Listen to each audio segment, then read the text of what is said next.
Assalamualaikum warahmatullahi wabarakatuh. Selamat datang kembali di channel YouTube Dunia Beda, tempat di mana takdir bisa berbalik dalam sekejap mata. Bayangkan seorang gadis tulus yang membanting tulang demi keluarga. Tiba-tiba dipaksa menanggung beban hutang 800 juta rupiah. Dunia yang ia bangun dengan susah payah, hancur lebur dalam satu malam, melihat air mata putus asa dari kedua orang tuanya yang begitu ia cintai. Di tengah jurang keputusasaan, sebuah tawaran gila datang dari majikannya yang kaya raya. Seorang pria dingin dan tak tersentuh. Sebuah tawaran yang akan menyelamatkan keluarganya, namun dengan harga yang sangat mahal. Lalu, bagaimana jika satu-satunya jalan keluar adalah dengan mengorbankan kehormatanmu dan menikahi pria yang bahkan tidak pernah tersenyum kepadamu?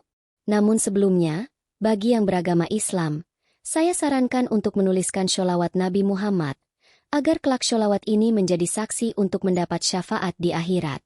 Like dan subscribe ke channel ini sangat membantu menambah wawasan, dan membantu kami membuat cerita baru yang menghibur. Mentari baru saja mengintip malu-malu di ufuk timur, namun bagi Alina, hari sudah harus dimulai sejak 1 jam yang lalu. Suara adzan subuh yang bersahutan dari musola-musola di sekitar rumahnya di kawasan padat penduduk Beji, Depok, adalah alarm alaminya. Setelah menunaikan sholat, tangannya sudah kembali lincah membantu ibunya, Bu Santi, menyiapkan sarapan sederhana. Nasi goreng dengan telur ceplok. Aroma terasinya yang khas memenuhi dapur kecil mereka yang hanya berukuran 3 kali 3 meter. Di ruang tengah, Pak Arman, ayahnya, sedang menyeruput kopi sambil membaca koran bekas kemarin. Pemandangan ini, kesederhanaan yang hangat ini, adalah alasan Alina rela berjuang sekeras baja setiap harinya. Alina berangkat dulu ya, Bu, Pak. Pamitnya sambil mencium punggung tangan kedua orang tuanya secara bergantian. Tas selempangnya yang sudah sedikit usang ia sanggah dengan mantap. Hati-hati di kereta. Nak, jangan lupa makan siangnya, pesan Bu Santi, selalu dengan nada khawatir yang sama setiap pagi. Alina hanya mengangguk sambil tersenyum. Senyum yang menjadi topeng untuk menyembunyikan rasa lelahnya. Perjalanannya setiap hari adalah sebuah perjuangan. Berdesak-desakan di KRL komuter lain dari stasiun Depok Baru menuju stasiun Sudirman, lalu menyambung ojek online menembus kemacetan Jakarta yang kejam, semua demi tiba tepat waktu di tempat kerjanya. Sebuah istana megah di kawasan elit Pondok Indah, Jakarta Selatan.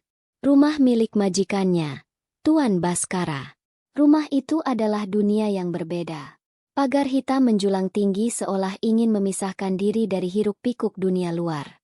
Taman yang terawat sempurna dengan rumput hijau laksana karpet. Dan sebuah bangunan 3 lantai dengan arsitektur modern yang dingin dan kaku.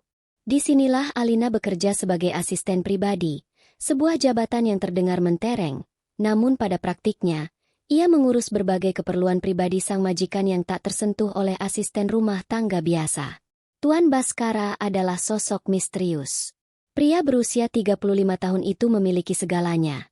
Wajah tampan, kekayaan yang melimpah, namun sorot matanya selalu kosong dan wajahnya beku tanpa ekspresi. Senyum adalah hal yang paling langka di rumah itu. Para pekerja lain selalu berbisik bahwa Tuan Baskara berubah menjadi seperti itu sejak kematian istrinya 2 tahun silam. Yang tersisa dari kehangatan masa lalu hanyalah seorang gadis kecil berusia 5 tahun. Maya, putri semata wayangnya yang sering Alina lihat bermain sendirian di taman belakang bersama pengasuhnya, tanpa kesepian di tengah kemewahan yang mengelilinginya. Alina bekerja dengan efisien dan tanpa banyak bicara, persis seperti yang disukai majikannya. Menyiapkan setelan jas, mengatur jadwal pertemuan yang padat, hingga memastikan kopi hitam tanpa gula kesukaannya selalu tersedia di meja kerjanya tepat pukul 7 pagi. Ia adalah bayangan yang bergerak senyap di dalam istana yang dingin itu. Hari itu terasa sama seperti hari-hari lainnya. Alina menyelesaikan semua tugasnya dengan baik. Namun, sebuah firasat aneh menyelimuti hatinya sejak sore. Perasaannya tidak enak. Ia mempercepat langkahnya saat keluar dari gerbang stasiun Depok Baru, berharap perasaannya hanya sekadar lelah biasa. Namun, firasat itu menjadi kenyataan pahit saat ia membuka pintu rumahnya. Suasananya begitu berbeda. Tidak ada sambutan hangat dari ibunya. Tidak ada suara televisi dari ruang tengah. Yang ada hanyalah keheningan yang mencekam. Ia melangkah masuk lebih dalam dan menemukan pemandangan yang membuat jantungnya seolah berhenti berdetak.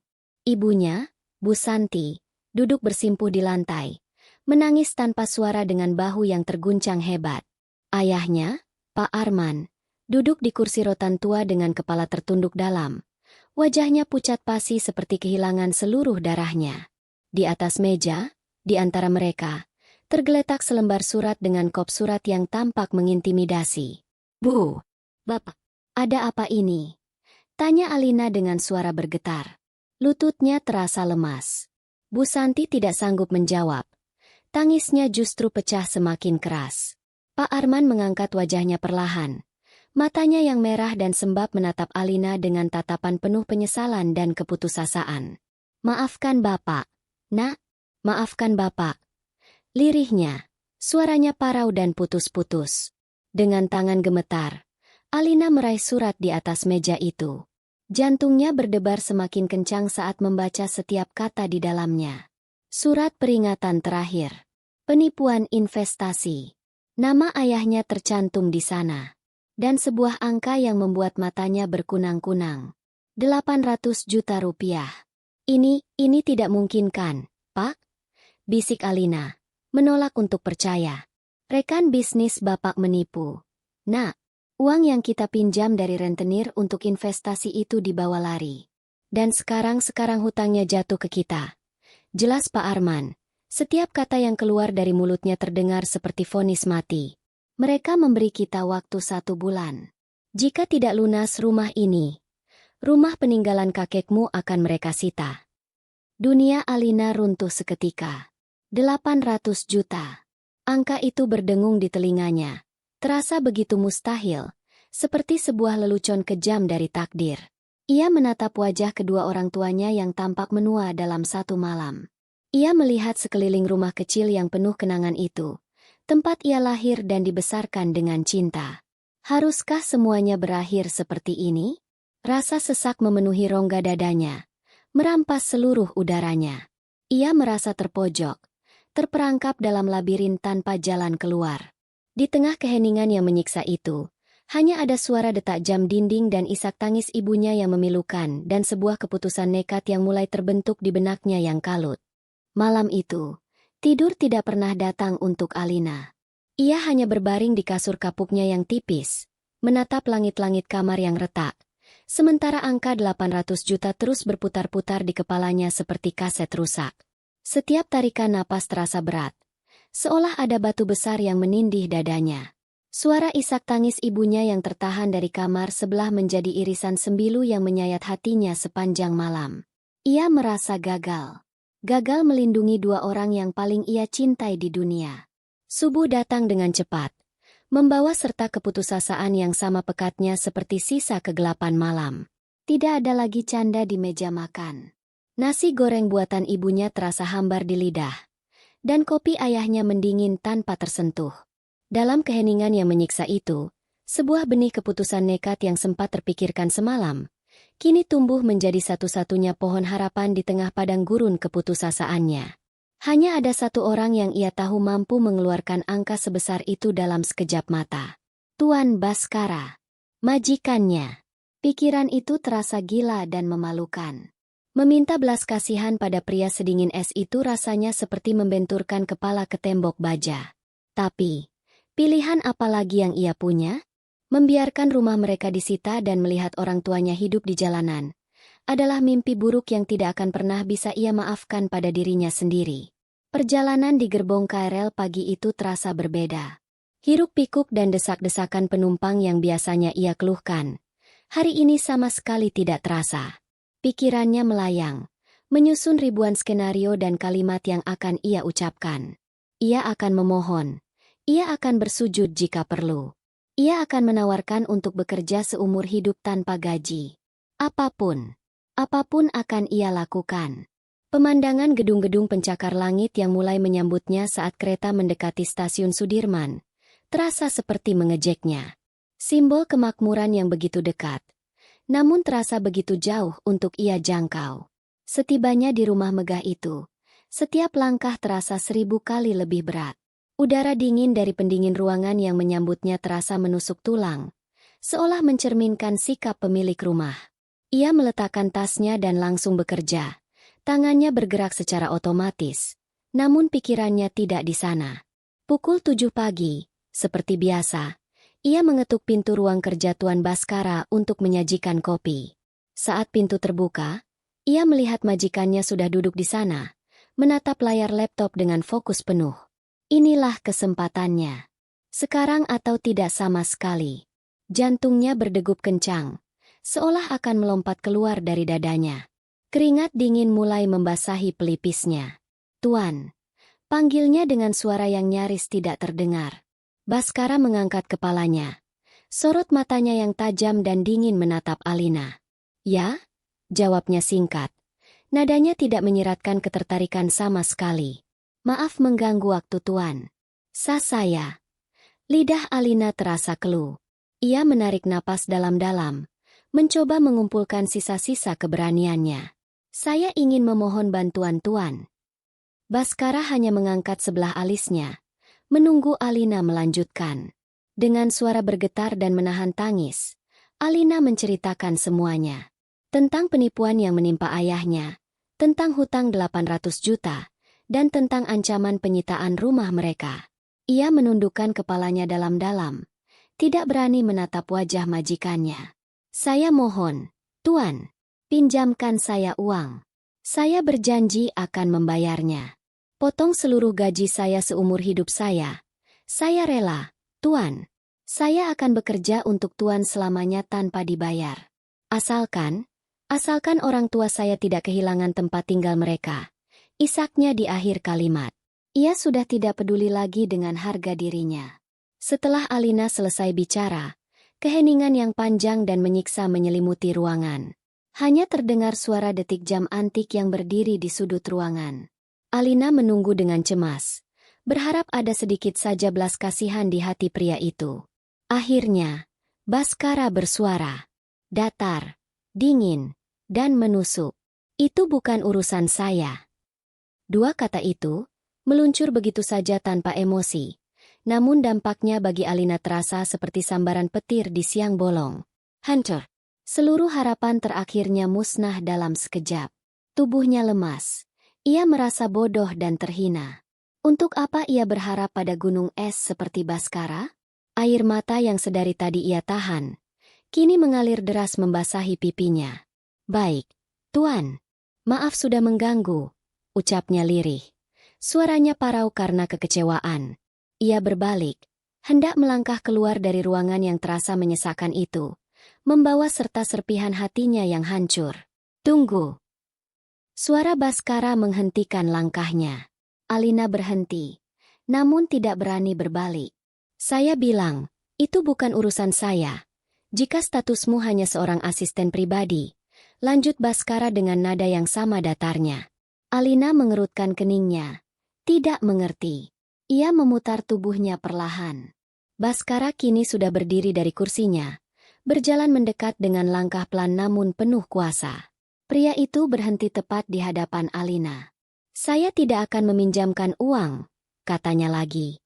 "Saya akan memberikannya. 800 juta. Lunas hari ini juga." Mata Alina membelalak. Secercah harapan kembali menyala. Tapi harapan itu segera padam saat Baskara mengucapkan kalimat selanjutnya. Kalimat yang akan mengubah seluruh jalan hidupnya selamanya. "Tapi ada syaratnya," ujar Baskara. Tatapan matanya yang tajam seolah mengunci jiwa Alina. "Menikahlah dengan saya." Waktu seolah berhenti berputar di dalam ruang kerja yang dingin itu. Udara yang keluar dari pendingin ruangan terasa membekukan, namun tidak sedingin tatapan Tuan Baskara. Kata-kata terakhirnya, "Menikahlah dengan saya," terus berdengung di telinga Alina, menggema seperti mantra yang tidak masuk akal. Tubuhnya kaku, otaknya berusaha keras mencerna informasi yang mustahil itu. Apakah majikannya sudah gila? Ataukah ini hanya sebuah lelucon kejam untuk mempermainkan keputusasaannya? Apa maksud Tuan?" bisik Alina, suaranya nyaris hilang. "Tuan pasti bercanda, kan?" Baskara tidak mengubah ekspresinya. Wajahnya tetap sedatar papan. Saya tidak punya waktu untuk bercanda, Alina. Terlebih untuk urusan sepenting ini. Ia berjalan kembali ke meja kerjanya yang besar dan terbuat dari kayu jati. Lalu memutar laptopnya menghadap Alina. Sebuah dokumen legal terpampang di layar. Baca ini. Ini adalah kutipan dari surat wasiat almarhumah istri saya. Alina melangkah mendekat dengan ragu. Matanya menyapu baris demi baris kalimat hukum yang rumit itu. Namun, beberapa frasa kunci tertangkap dengan jelas oleh matanya. Frasa tentang batas waktu 2 tahun setelah kematian sang istri, frasa tentang pengalihan sebagian besar saham perusahaan, dan yang paling mengerikan, frasa tentang hak asuh tunggal atas putrinya, Maya, yang akan jatuh ke tangan wali yang ditunjuk, yaitu Reno Pratama, kakak dari almarhumah istrinya. Saya tidak percaya pada Reno, ujar Baskara. Suaranya kini terdengar lebih dalam, mengandung sedikit emosi yang sulit diartikan, mungkin kebencian. Dia serakah. Dia hanya menginginkan harta dan perusahaan ini. Saya tidak akan pernah membiarkan Maya jatuh ke tangannya. Satu-satunya cara untuk membatalkan klausa wasiat itu adalah jika saya menikah lagi sebelum batas waktu 2 tahun itu berakhir. Dan batas waktu itu adalah 3 minggu dari sekarang. Penjelasan itu masuk akal secara logika, namun tetap terasa gila secara nurani. Baskara membutuhkan seorang istri untuk tameng hukum. Dan ia, Alina, membutuhkan uang untuk menyelamatkan keluarganya. Sebuah simbiosis mutualisme yang terdengar begitu mengerikan. Pernikahan sebagai sebuah transaksi bisnis. Kenapa saya, Tuan? Tanya Alina lagi. Masih belum bisa menerima. Tuan bisa mencari wanita lain. Siapapun pasti mau menikah dengan Tuan. Saya tidak punya waktu untuk mencari, mendekati, dan meyakinkan wanita lain, jawab Baskara cepat. Saya butuh seseorang yang bisa diatur, seseorang yang tidak akan banyak menuntut, dan seseorang yang sudah mengerti situasi di rumah ini. Kamu memenuhi semua kriteria itu. Dan yang terpenting, Baskara berhenti sejenak, menatap lurus ke mata Alina. Kamu butuh saya. Kalimat terakhir itu menampar Alina dengan keras. Ia benar. Ia sangat membutuhkan pria ini. Di satu sisi, tawaran ini adalah penghinaan terbesar dalam hidupnya.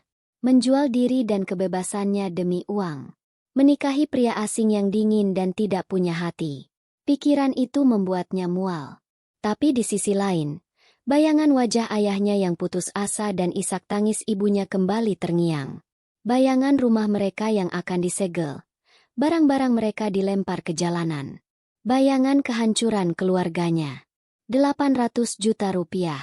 Sebuah angka yang menjadi jurang pemisah antara kehormatan dan kehancuran. Alina memejamkan matanya erat-erat. Ya Allah, pilihan apa yang kau berikan padaku ini? Ia menarik napas panjang, mencoba menenangkan hatinya yang berkecamuk hebat.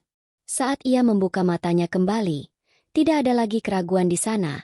Yang tersisa hanyalah kepasrahan yang dalam. Ia telah mengambil keputusan. Demi ayah dan ibunya, ia rela mengorbankan segalanya. Kebahagiaannya, masa depannya, dan dirinya sendiri. Saya setuju, Tuan. Ucapnya dengan suara lirih namun mantap. Sebuah jawaban yang terasa seperti paku yang menancap di peti mati masa depannya. Wajah Baskara tidak menunjukkan perubahan ekspresi. Ia hanya mengangguk singkat, seolah jawaban Alina adalah sesuatu yang sudah ia duga. Pria itu langsung meraih ponselnya. Dalam sekejap, ia sudah berbicara dengan seseorang di telepon dengan nada perintah yang tegas. Mengatur transfer dana, mengatur pertemuan dengan pengacara, dan mengatur segalanya. Alina hanya bisa berdiri mematung, terseret arus takdir yang bergerak begitu cepat, tanpa memberinya waktu untuk berpikir, apalagi menyesal. 2 hari kemudian, hari itu tiba. Hari di mana Alina secara resmi menjual hidupnya. Tidak ada gaun pengantin yang indah. Tidak ada riasan wajah yang membuatnya pangling.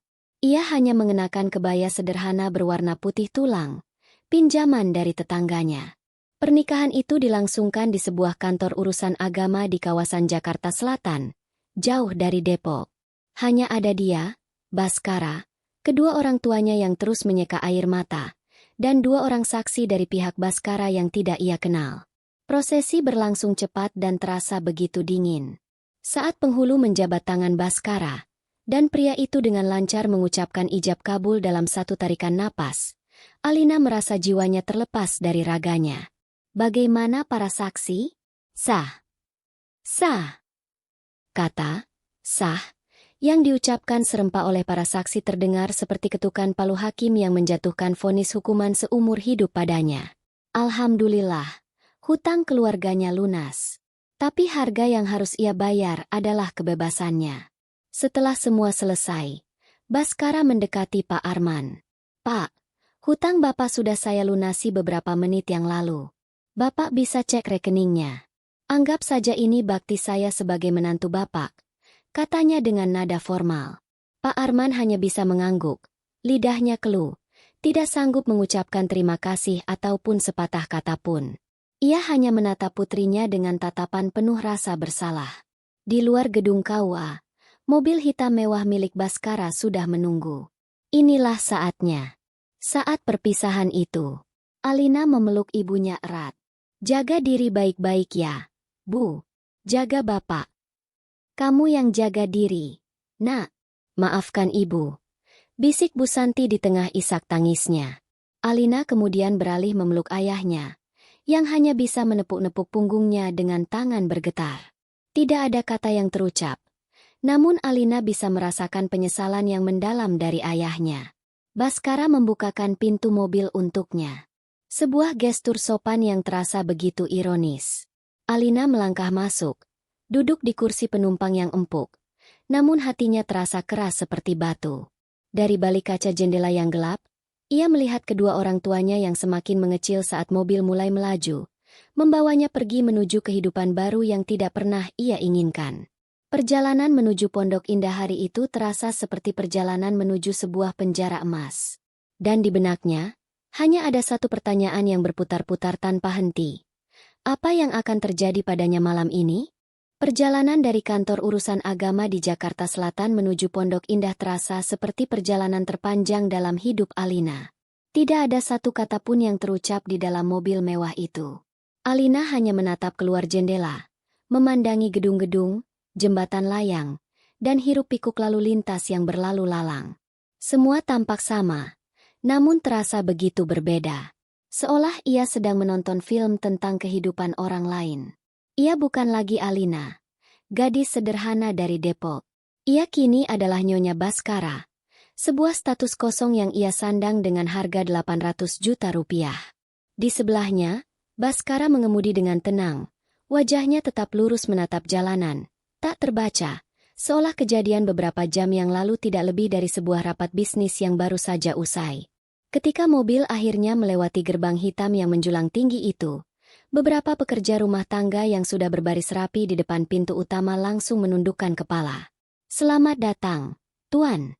Selamat datang, Nyonya. Sapa mereka serempak. Panggilan, Nyonya.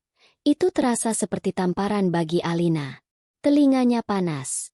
Ia, yang beberapa hari lalu masih bekerja bersama mereka, membersihkan debu dan menyeduh kopi, kini harus berdiri di sisi majikannya dan menerima penghormatan mereka.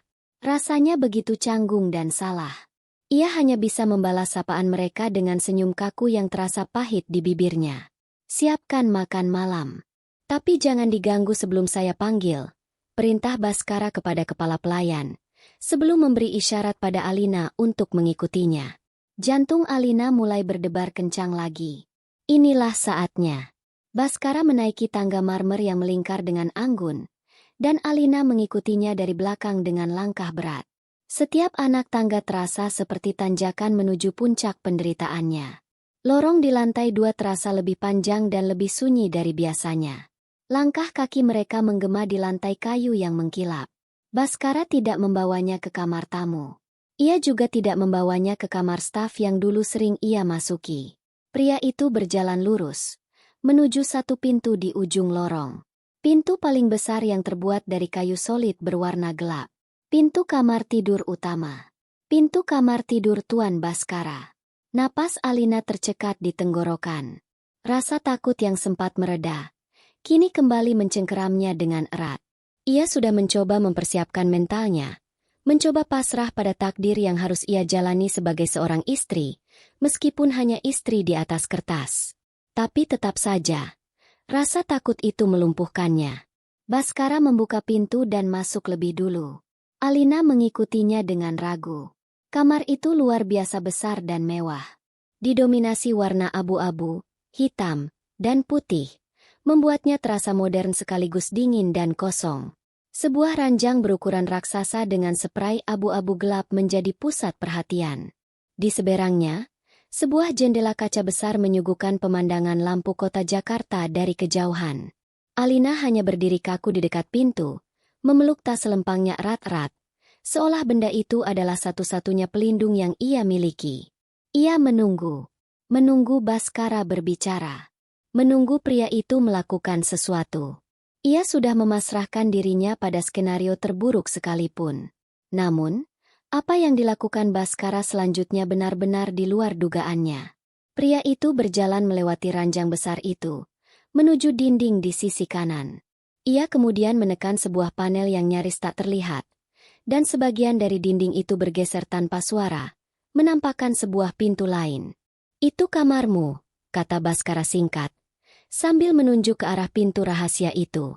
Alina mengerjapkan matanya, tidak percaya. Ia melangkah mendekat dan mengintip ke dalam. Di baliknya, terdapat sebuah kamar tidur lain yang tidak kalah nyaman, dengan ukuran yang lebih kecil namun terasa lebih hangat.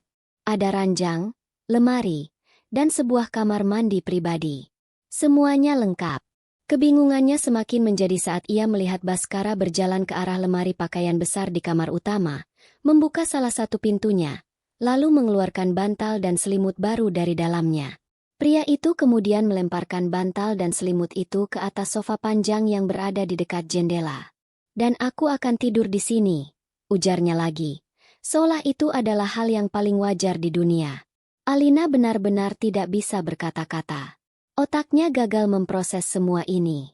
Sebelum ia sempat bertanya, Baskara sudah mengambil sebuah map tebal dari laci meja kerjanya dan menyerahkannya pada Alina. Map yang sama dengan yang ia lihat beberapa hari lalu. Ini adalah perjanjian kita.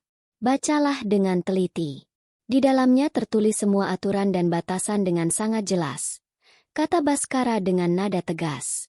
Ia berhenti sejenak, menatap Alina yang masih mematung kebingungan. Pernikahan ini, lanjutnya, menekankan setiap kata. Murni hanyalah status hukum. Tidak akan pernah ada kontak fisik. Tidak akan ada hubungan suami istri.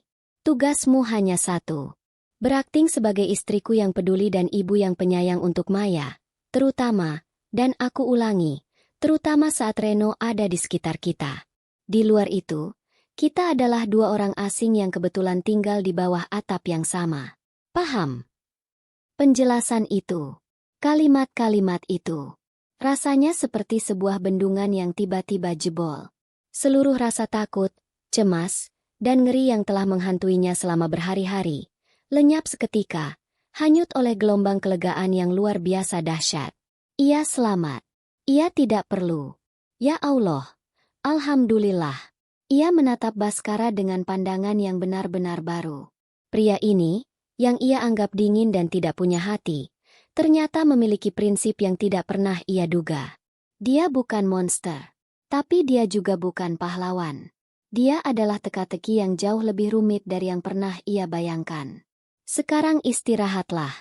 Besok akan menjadi hari yang panjang, kata Baskara, memecah keheningan. Ia kemudian berbalik dan mulai melepas jam tangannya, menganggap percakapan mereka sudah selesai. Alina, dengan map perjanjian masih di tangannya, melangkah mundur perlahan dan masuk ke dalam kamarnya sendiri. Ia menutup pintu di belakangnya dengan pelan. Punggungnya bersandar di pintu yang dingin. Kakinya terasa lemas karena kelegaan. Ia sendirian. Aman. Namun hatinya dipenuhi oleh badai kebingungan. Pernikahan ini ternyata sebuah panggung sandiwara besar. Dan ia, tanpa ia sadari, telah didapuk menjadi pemeran utama wanita dalam sebuah drama yang bahkan tidak ia ketahui judulnya. Pagi pertama Alina sebagai Nyonya Baskara dimulai dengan kebingungan. Ia terbangun di ranjang yang empuk dengan selimut yang hangat, namun hatinya terasa kosong. Semalaman ia tidak bisa tidur nyenyak. Sebagian besar waktunya ia habiskan untuk membaca setiap klausul dalam map perjanjian yang diberikan Baskara. Isinya begitu detail dan dingin. Aturan tentang penampilan di depan publik. Jawaban yang harus diberikan jika ada yang bertanya tentang pertemuan pertama mereka. Bahkan daftar acara keluarga yang wajib mereka hadiri bersama. Semua diatur selayaknya strategi perang, bukan sebuah pernikahan. Pasal yang paling ia baca berulang kali adalah pasal tentang batasan. Tidak boleh memasuki kamar masing-masing tanpa izin, tidak ada kontak fisik yang tidak perlu, dan semua interaksi harus dijaga seprofesional mungkin. Ini bukan pernikahan. Ini adalah pekerjaan dengan deskripsi tugas yang paling aneh di dunia. Setelah membersihkan diri, ia keluar dari kamarnya dengan ragu. Aroma kopi yang pekat menyapanya dari arah ruang makan. Di sana, di meja makan yang panjangnya bisa menampung 20 orang, Baskara sudah duduk di kursi utamanya, membaca sebuah tablet dengan ekspresi serius. Di seberang meja, putrinya, Maya, duduk sambil mengaduk-aduk sereal di mangkuknya dengan lesu. "Pagi," sapa Alina pelan. Suaranya nyaris tidak terdengar. Baskara hanya mengangkat dagunya sedikit sebagai jawaban. Matanya tidak beralih dari layar tabletnya. Namun, sepasang mata kecil yang jernih menatapnya dengan penuh rasa ingin tahu. Itu adalah mata Maya. "Apa kamu mama baru aku?" tanya gadis kecil itu dengan polos. Alina tersenyum tipis. Hatinya terasa hangat sekaligus perih mendengar pertanyaan itu. Ia melirik ke arah Baskara, yang masih diam seolah tidak mendengar apapun. Alina memutuskan untuk mendekat dan duduk di kursi di sebelah Maya. "Kamu boleh panggil aku, Kak Alina," jawabnya lembut. "Kakak akan tinggal di sini sekarang." Maya memiringkan kepalanya. "Tapi papa bilang, kakak sekarang istri papa. Berarti mama aku, kan?" Alina tidak tahu harus menjawab apa. Untungnya, seorang pelayan datang menyajikan sarapan untuknya, memecah kecanggungan. Pagi itu, sarapan berlangsung dalam keheningan yang kaku. Hanya sesekali terdengar denting sendok dan garpu, serta celoteh pelan Maya yang mulai berani bertanya hal-hal kecil pada Alina. Tentang warna kesukaannya, tentang di mana rumahnya dulu, tentang apakah ia bisa membuat kue. Baskara sama sekali tidak ikut campur. Namun Alina sadar, dari sudut matanya, pria itu sesekali melirik interaksi mereka. Hari-hari berikutnya berjalan dengan pola yang aneh. Alina mulai menemukan ritmenya sendiri di rumah besar itu. Ia menghabiskan banyak waktunya di taman belakang yang luas, tempat favoritnya untuk melarikan diri dari suasana dingin di dalam rumah. Suatu sore, ia melihat Maya sedang duduk sendirian di ayunan, menatap kosong ke arah kolam ikan. Pengasuhnya sedang duduk di bangku taman tak jauh dari sana, sibuk dengan ponselnya. Hati Alina tergerak. Ia mendekati gadis kecil itu. "Sedang apa, sayang?" sapanya lembut. Maya menoleh. Matanya yang bulat tampak sedih. "Ikan-ikannya punya teman. Aku tidak." Kalimat itu menusuk hati Alina. Ia duduk di samping Maya dan mulai bercerita.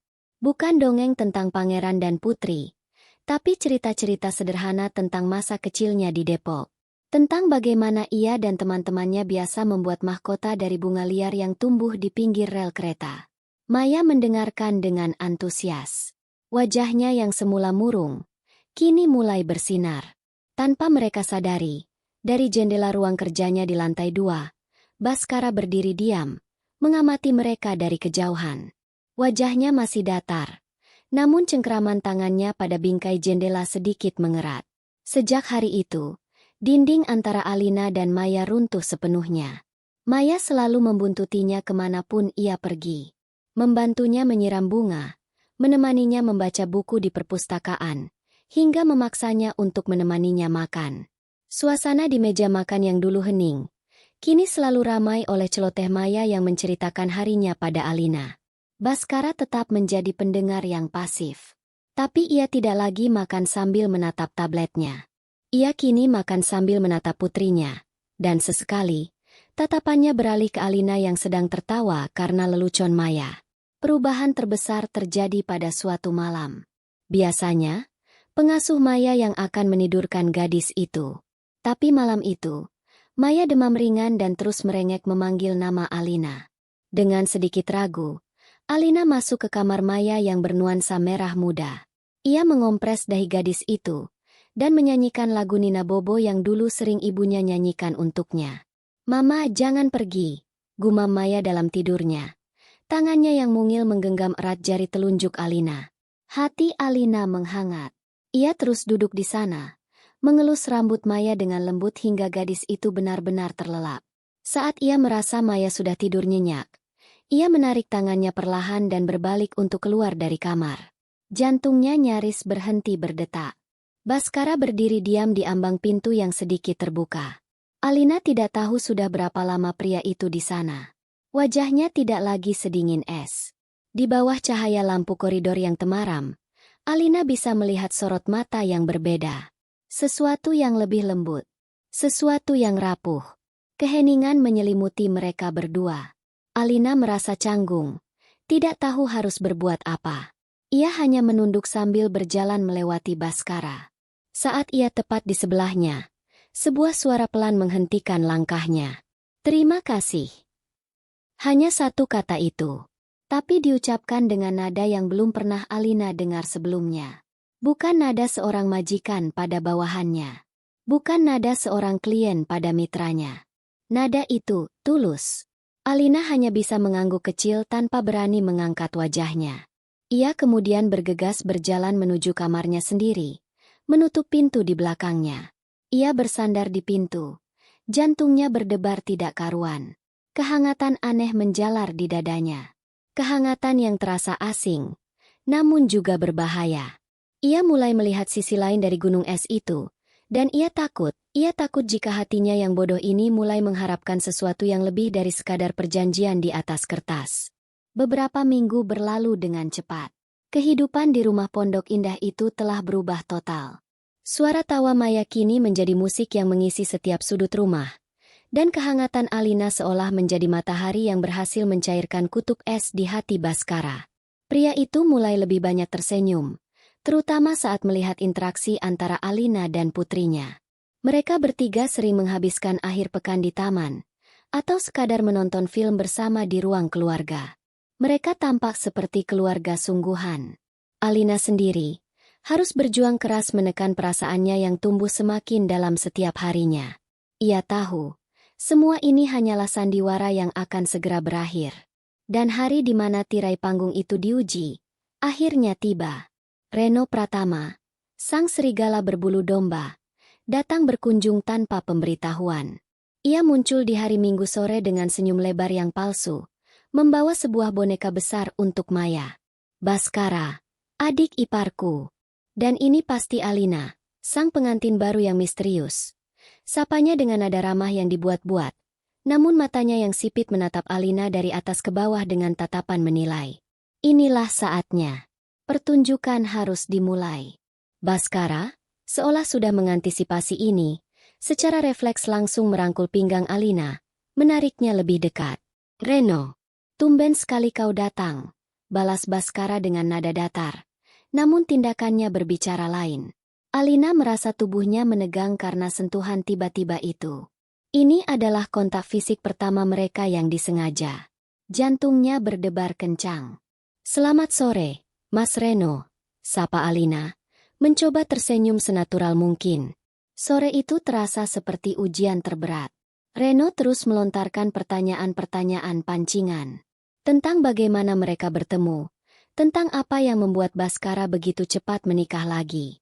Setiap kali, Baskara dan Alina harus saling pandang, memberikan jawaban yang sudah mereka hafalkan dari kontrak, sambil menyelipkan gestur-gestur mesra yang canggung. Baskara sesekali menyisir rambut yang menutupi wajah Alina, atau Alina menuangkan teh untuk Baskara dengan gerak-gerik seorang istri yang patuh. Reno hanya tersenyum, namun Alina tahu, pria itu tidak percaya sedikit pun. Klimaks dari semua kepalsuan ini terjadi seminggu kemudian.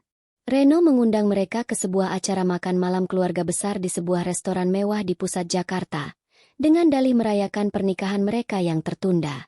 Suasana begitu meriah, Namun Alina merasa seperti seekor domba yang sedang diarak menuju tempat pembantaian.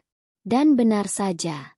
Di tengah acara, setelah semua orang selesai makan, Reno berdiri sambil mengetuk-ngetukkan sendok ke gelasnya, meminta perhatian. Selamat malam semuanya. Malam ini kita berkumpul untuk merayakan kebahagiaan adik ipar saya, Baskara, yang setelah 2 tahun, akhirnya menemukan kembali tambatan hatinya. Reno memulai dengan senyum manis. Ia berhenti sejenak, lalu tatapannya menajam ke arah Alina. Tapi, apakah kita benar-benar tahu siapa wanita yang duduk di sebelahnya ini? Lanjutnya dengan nada sinis. Semua orang mulai berbisik. Wanita ini, kata Reno dengan suara lantang, menunjuk lurus ke arah Alina. Hanyalah seorang asisten rumah tangga yang keluarganya terlilit hutang 800 juta rupiah. Pernikahan ini palsu. Baskara membelinya hanya untuk mengamankan harta dan hak asuh Maya. Waktu seolah berhenti. Semua mata tertuju pada Alina. Wajahnya pucat pasi. Ia merasa telanjang di hadapan semua orang. Rasa malu, sakit hati, dan marah bergejolak di dalam dadanya. Ia ingin lari, ingin menghilang dari muka bumi. Namun, Baskara tetap tenang. Ia justru menggenggam tangan Alina yang gemetar di bawah meja, memberinya kekuatan. Pria itu kemudian berdiri dengan perlahan. Tatapannya dingin dan menusuk lurus ke arah Reno. Kau benar, Reno, kata Baskara dengan suara tenang namun penuh penekanan. Ruangan menjadi hening seketika. Pengakuan itu mengejutkan semua orang, terutama Alina. Awalnya, ini memang sebuah kesepakatan. Baskara berhenti sejenak. Lalu ia memalingkan wajahnya dan menatap Alina dengan tatapan yang belum pernah Alina lihat sebelumnya. Tatapan yang penuh kelembutan, penyesalan, dan cinta yang tulus. Itu adalah kesepakatan bisnis paling bodoh, sekaligus keputusan terbaik yang pernah aku buat dalam hidupku. Lanjutnya, suaranya kini ditujukan hanya untuk Alina. Aku tidak pernah menyangka bahwa dari sebuah kontrak yang dingin, aku bisa menemukan kembali kehangatan yang sudah lama hilang. Aku benar-benar jatuh cinta pada wanita hebat yang katanya aku beli ini. Air mata mulai menggenang di pelupuk mata Alina. Dan kau, Reno. Baskara kembali menatap tajam ke arah kakak iparnya. Kau bicara tentang kepalsuan? Mari kita bicara tentang siapa yang sebenarnya paling palsu di sini. Baskara mengeluarkan ponselnya dan menyambungkannya ke proyektor di restoran itu. Detik berikutnya, sebuah rekaman dari kamera pengawas sebuah bengkel mobil muncul di layar. Rekaman itu dengan jelas menunjukkan Reno sedang memberikan sejumlah besar uang kepada seorang mekanik, beberapa hari sebelum kecelakaan yang menewaskan istrinya. Disusul dengan bukti transfer bank dan rekaman suara pengakuan sang mekanik. Kau bukan hanya serakah, Reno. Kau adalah pembunuh, desis Baskara. Reno membeku. Wajahnya pucat seperti mayat. Sandiwaranya berakhir sudah. Malam itu juga, ia ditangkap oleh pihak berwajib yang ternyata sudah disiagakan oleh Baskara di luar restoran. Ancaman telah berakhir. Malam itu, setelah kembali ke rumah, suasana terasa berbeda. Tujuan kontrak mereka telah tercapai. Di dalam kamar utama, Alina mulai memasukkan pakaiannya ke dalam koper dengan hati yang berat. Perannya sudah selesai. Saat itulah, Baskara masuk. Ia melihat koper Alina yang setengah terisi. Tanpa berkata apa-apa, ia mengambil map kontrak pernikahan mereka dari laci, dan di hadapan Alina, ia menyobek kertas-kertas itu menjadi kepingan-kepingan kecil. Kontraknya sudah selesai, kata Baskara pelan. Tapi aku tidak mau pernikahan kita selesai. Ia berlutut di hadapan Alina, meraih kedua tangannya. Alina, aku tahu aku tidak pantas. Aku membelimu. Aku menjadikanmu tameng. Tapi hatiku tidak bisa dibohongi. Aku mencintaimu, lebih dari yang bisa kau bayangkan. Maukah kau memaafkanku, dan memulai semuanya dari awal? Bukan sebagai istri kontrak, tapi sebagai istriku satu-satunya, teman hidupku, dan ibu dari anak-anak kita, selamanya. Air mata yang sedari tadi ditahan Alina, akhirnya tumpah ruah. Di antara isak tangis kebahagiaannya, ia hanya bisa mengangguk dengan cepat. Baskara pun tersenyum lega. Senyum tulus pertama yang benar-benar Alina lihat. Sebelum menarik Alina ke dalam pelukannya yang hangat dan erat. 1 tahun kemudian, di taman belakang rumah yang sama, sebuah pesta ulang tahun pernikahan dirayakan dengan meriah. Baskara, Alina, dan Maya yang ceria, tertawa bersama di bawah sinar matahari sore. Rumah yang dulu dingin dan kosong, kini penuh dengan cinta sejati. Hutang 800 juta yang dulu menjadi awal dari mimpi buruk, ternyata adalah jalan takdir yang membimbing Alina menuju kebahagiaan abadinya. Tamat. Kisah ini mengajarkan kita bahwa jalan hidup seringkali penuh dengan kejutan yang tak terduga. Terkadang, kesulitan terbesar yang kita hadapi justru bisa menjadi pintu menuju kebahagiaan terbesar yang tidak pernah kita bayangkan. Ketulusan, pengorbanan, dan kebaikan hati akan selalu menemukan jalannya untuk meluluhkan hati yang paling beku sekalipun. Jangan pernah meremehkan kekuatan cinta, karena ia bisa tumbuh di tempat yang paling tidak mungkin, mengubah kontrak menjadi komitmen, dan mengubah kepasrahan menjadi kebahagiaan sejati. Terima kasih sudah mendengarkan cerita ini sampai selesai. Jika kalian suka dengan alur ceritanya, jangan ragu untuk menunjukkan dukungan kalian ya. Tekan tombol like, berikan komentar di bawah tentang bagian mana yang paling kalian suka, dan tentu saja, jangan lupa subscribe channel ini agar tidak ketinggalan cerita-cerita menarik lainnya. Sampai jumpa di cerita berikutnya.